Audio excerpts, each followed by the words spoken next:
ခုနကတော့ဒီမှာဆေးနဲ့ထားတဲ့အသုံးစုခုဆိုရင်ဒါဒုတိယအဆင့်နော်ပြီးပါပြီ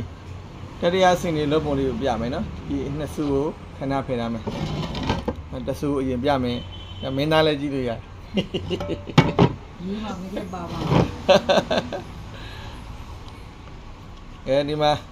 တတိယအဆင့်စမယ်လေဒီမှာတတိယအဆင့်စတင်လုပ်ပါပြီလို့ဒါဘာရင်လဲဆိုလို့ချင်းဒါရွှေမင်းကိုဓာတ်စီနဲ့ဖြော်ပြီးတော့တချို့ကတော့ line တွေပဲတုတ်တယ်ကျွန်တော်ကတော့တဆူလုံးကိုတုတ်တာဘာဖြစ်လို့ဆိုတော့ရွှေရောင်တွေတူအောင်ကြီးရောင်လေးတွေပေါ့အရောင်လေးတွေတူအောင်ဒါမြတ်စွာဘုရားရဲ့ကိုတော်တကူတော်လုံးအကုန်လုံးလဲတုတ်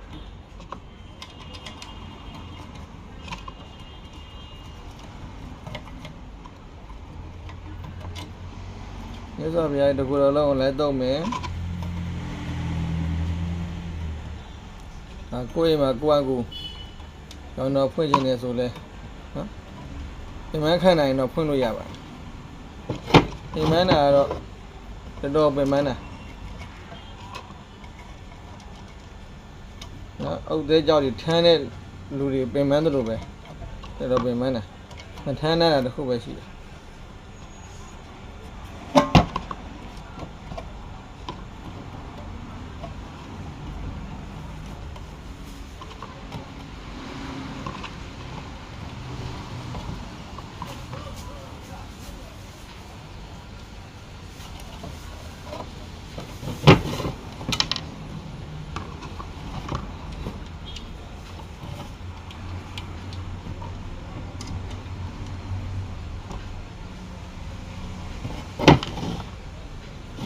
ဒါဆိုလို့ရှိရင်ဒါ